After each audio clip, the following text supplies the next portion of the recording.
Axel confronte Charlie. Tu joues à cul. Axel, furieux, confronte Charlie en lui reprochant de ne toujours pas l'avoir payé. Il est excédé d'attendre depuis des semaines et d'être constamment humilié. Il exige son dû et un minimum de respect pour sa loyauté passée. Charlie tente de le rabaisser encore une fois, ce qui déclenche une altercation physique. Ils en viennent aux mains et Axel est finalement emmené. De son côté, Catalina explose face à Juancho. Elle lui reproche de se laisser manipuler par Yeimi, et pense qu'il a attendu pour rien, car elle est persuadée que Yeimi finira avec Jack. Juancho lui demande d'arrêter, mais Kata est à bout. Gloria arrive et salue Juancho, mais se retrouve mêlée à une dispute familiale. Catalina interprète tout comme un affront personnel, et l'atmosphère se tend davantage. Gloria, vexée, affirme qu'elle ne veut plus se laisser manquer de respect, et finit par quitter le studio. Pendant ce temps, le père d'Irma, ivre, conduit de manière irresponsable. Il finit par renverser Catalina, qui sortait à ce moment-là. Juancho arrive aussitôt sur place et appelle une ambulance. Catalina est inconsciente, allongée au sol, et rapidement transportée à l'hôpital. Axel, de son côté, raconte à sa petite amie ce qu'il s'est passé avec Charlie. Il regrette de lui avoir été fidèle pendant si longtemps et avoue qu'il ne compte pas le laisser voler sa chanson. Il est désillusionné et se rend compte qu'il n'a plus grand monde vers qui se tourner dans l'industrie. Sa copine l'encourage à ne pas baisser les bras. Enfin, Charlie, toujours manipulateur, donne de l'argent discrètement à un homme pour qu'il prenne des photos de lui, mais surtout sans Irma, cherchant probablement à redorer son image en contrôlant ce qui sera publié dans les médias. Axel, très remonté, confie à Tonio que la chanson que Charlie s'apprête à sortir est en fait la sienne. Il explique qu'il l'a écrite lui-même, mais ne l'a pas déposée, faute d'argent, et parce qu'il faisait confiance à Charlie. Aujourd'hui, il se sent trahi, et accuse Charlie de vouloir voler son travail. Axel demande à Tonio d'annoncer à la radio que cette chanson est la sienne, mais Tonio hésite, craignant d'entrer dans des histoires compliquées. Axel insiste, lui demande même de l'aider à relancer sa carrière de chanteur, car lui aussi chante depuis longtemps, tout comme Charlie. Il assure qu'il a suffisamment de morceaux pour faire 3 albums et espère que Tonio parlera de lui à ses contacts. Charlie parle brièvement avec Irma avant une session de travail. Elle s'inquiète pour lui, ayant remarqué qu'il est tendu à cause des récents problèmes Excel, le studio, etc. Il minimise tout ça en disant que l'artiste prend toujours le dessus malgré les tracas. Tonio, après avoir parlé avec Axel, appelle Charlie pour l'avertir. Il lui dit qu'Axel prétend être le véritable auteur de la chanson. Charlie réagit immédiatement en balayant les accusations, disant qu'Axel n'avait qu'une idée de base qu'il a lui-même transformée en un tube. Il traite Axel de menteur et le qualifie de dangereux. Il termine la conversation en affirmant qu'il contrôle tout et ne se laisse pas impressionner, même si Axel veut devenir chanteur. Charlie prend l'affaire à la légère, mais garde un œil sur Axel, prêt à se défendre. L'enregistrement du clip commence. Charlie, en mode grande star, arrive et tente d'embrasser Irma dans une scène, mais elle le repousse immédiatement, furieuse qu'il ait improvisé ce geste. Elle lui rappelle qu'elle n'a rien demandé de tel. Charlie minimise la situation, mais Irma ne veut pas continuer à tourner dans ces conditions. Elle exprime son ras-le-bol, affirmant qu'elle n'a jamais vraiment voulu faire ce clip avec lui. Charlie, condescendant, lui rappelle qu'il lui rend service en apparaissant dans le projet. Irma répond sèchement que c'est plutôt lui qui devrait être reconnaissant, puisqu'il ne sort plus rien depuis un moment. Le ton monte, et Irma décide d'arrêter tout. Charlie, vexé, la menace de rompre leur contrat et l'humilie en insinuant qu'elle finira serveuse ou vendeuse de chaussures. Kata est à l'hôpital après avoir été percutée. Juancho discute avec Gloria. Les examens complémentaires sont en cours pour vérifier si Kata et le bébé vont bien. Gloria reproche à Juancho d'être la cause du stress de Kata, insistant sur le fait que sa relation avec Yeimi est un facteur déstabilisant. Juancho tente de se défendre, mais Gloria ne lâche pas l'affaire, l'accusant d'être un mauvais père et mari. Vanessa et Pete se rendent à un casting de mannequins. Ils discutent joyeusement, elle est heureuse que le meurtrier de sa mère ait été retrouvé. Pete se montre tendre, attentionné, et Vanessa exprime à quel point il est différent des autres garçons. Arrivée à l'agence, plusieurs filles reconnaissent Vanessa. Certaines murmurent sur elle, évoquant l'interview de Yeimi Montoya, qui accuse Charlie d'avoir volé ses chansons. L'ambiance se tend. Quand une fille lui demande si elle est la fille de Charlie Flo, Vanessa répond que oui. Pete tente de la défendre en demandant aux filles de partager leurs blagues ouvertement, mais l'une d'elles montre la fameuse interview vidéo de Yeimi.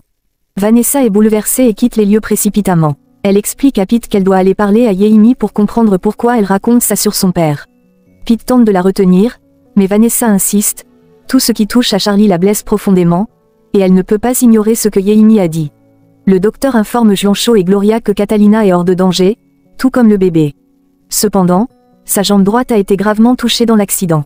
Les médecins ont dû y placer des vis, ce qui implique une longue rééducation, douloureuse et lente, avant de retrouver une mobilité normale. Le médecin précise également de ne pas stresser Catalina, et surtout de ne pas la réveiller si elle dort. Juancho et Gloria vont la voir. En la découvrant alitée, Gloria est bouleversée et quitte la chambre. Juancho, ému, s'approche du lit et demande pardon à Catalina. Vanessa va voir Yeimi pour lui demander si ce qu'elle dit sur Charlie est vrai. Yeimi confirme avec tristesse que oui, Charlie lui a volé ses chansons, celles qui l'ont rendu célèbre. Elle comprend que c'est une terrible nouvelle pour Vanessa, mais insiste, ce n'est pas le fait qu'il n'écrive pas qui est grave, mais bien le fait qu'il ait menti et usurpé le travail de quelqu'un d'autre. Yeimi explique qu'elle ne veut pas blesser Vanessa, mais qu'elle ne peut plus se taire, car c'est une question de justice. Elle espère que cet amour que Vanessa a pour son père puisse un jour provoquer un vrai changement chez lui. L'homme revient avec le téléphone de Rema déverrouillé, et Marlène découvre enfin son contenu. Axel parle à sa copine avec espoir et détermination. Il lui dit qu'il a trouvé un contact pour passer ses sons à la radio et relancer sa carrière. Il exprime sa frustration de voir Charlie réussir alors qu'ils ont commencé en même temps, mais reconnaît qu'il a manqué de confiance en lui. Charlie arrive à l'improviste, comme si de rien n'était. Axel est surpris et furieux, le repoussant violemment. Charlie, pour se faire pardonner, lui donne une importante somme d'argent et promet que le titre sortira avec Axel comme auteur-compositeur. Axel, bien qu'encore un peu amer, accepte de faire la paix, préférant rester avec sa copine que de sortir avec Charlie. Marlène découvre des enregistrements compromettants entre Charlie et Rema. Un homme l'interroge ensuite, elle souligne que la victime était la femme de Charlie, récemment blessée par balle. Marlène révèle que l'enregistrement confirme une discussion étrange, juste avant que le meurtre de Rema n'ait lieu. Elle ne sait pas quoi faire de cette preuve maintenant que Lucio est mort. L'homme tente de la convaincre que c'est l'occasion parfaite pour faire chanter Charlie, qui a de l'argent et de la notoriété. Marlène, cependant, a peur de finir comme Lucio, mais l'homme tente de la rassurer. Selon lui, Lucio a été tué par la police, pas par Charlie. À peine éveillée, Catalina demande si son bébé va bien. Juancho la rassure immédiatement. Gloria arrive et lui confirme qu'elle pourra remarcher, mais qu'il faudra beaucoup de rééducation. Cata s'inquiète de l'identité du conducteur. Juancho la rassure et promet qu'ils le retrouveront, qu'ils feront tout pour qu'il soit identifié. Le père d'Irma lui annonce qu'il a eu un accident de voiture. Elle est surprise et inquiète pour sa sécurité et celle de la voiture. Il la rassure en lui disant qu'il va bien, mais avoue avoir heurté une femme près du studio où travaille le copain de sa fille. Il explique que la femme a traversé sans faire attention et qu'il ne s'est pas arrêté après l'accident. Irma est choquée et le questionne sur son comportement. Le père finit par lui avouer qu'il a fui par peur, mais aussi parce que l'argent qu'elle lui avait donné n'était pas suffisant pour ses besoins. Il l'accuse indirectement d'être en partie responsable. Elle, de son côté, lui ordonne d'aller se dénoncer immédiatement, mais il refuse, affirmant que cela le mènerait en prison. Un photographe remet à Charlie des photos ainsi que le reste de l'argent. Ensuite, Charlie discute avec Tonio. Il lui explique qu'il veut créer une fausse histoire d'amour entre lui et Irma dans le but de provoquer un scandale. Il veut que cela coïncide avec la sortie du clip d'Irma et de sa propre chanson. Il insiste pour que tout soit relayé dans la presse, sur Internet, à la télévision, partout. Le but est de faire parler et d'atteindre Miguel. Tonio trouve Charlie très malin et accepte de se charger de transmettre le message. Vanessa parle à son père. Elle lui reproche son comportement distant et le questionne sur son absence alors qu'elle était au studio.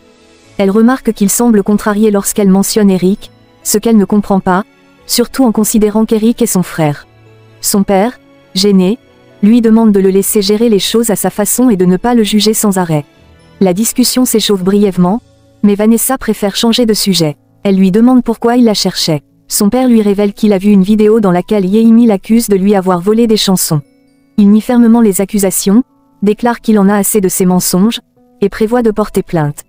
Selon lui, Yeimi est obsédée et mentalement instable, ce que prouverait cette interview. Yeimi confie à Jack qu'elle recommence à composer depuis qu'elle a retrouvé son fils. Elle explique que l'inspiration lui revient plus naturellement, maintenant que la rage ne l'entrave plus. Jack, de son côté, l'encourage à ne pas laisser les blessures du passé l'empêcher d'aimer à nouveau. Il insiste sur le fait qu'elle mérite d'être aimée, respectée et valorisée, et qu'il serait prêt à lui offrir tout cela. Il lui fait comprendre qu'il ne parle pas seulement d'amour maternel, mais d'un amour romantique, sincère et profond. Yeimi lui répond qu'elle veut consacrer tout son amour à reconstruire sa relation avec son fils. Elle ne croit pas pouvoir en donner davantage pour le moment. Jack la confronte alors à la possibilité qu'elle ait encore des sentiments pour Juancho. Il lui fait remarquer que si elle était vraiment convaincue que quelque chose était possible avec lui, Jack, ils seraient déjà ensemble. Yeimi admet que lorsqu'elle avait envisagé d'aller plus loin avec Juancho, Catalina est tombée enceinte, ce qui a tout compliqué. Jack lui répond qu'avec lui, ce serait plus simple, et il lui propose de commencer une relation à son rythme, avec douceur et patience. Il l'embrasse alors, puis lui dit à quel point cela lui donne de l'espoir. Avant de partir, il partage sa joie et son excitation face à la possibilité qu'elle accepte un jour d'être pleinement avec lui.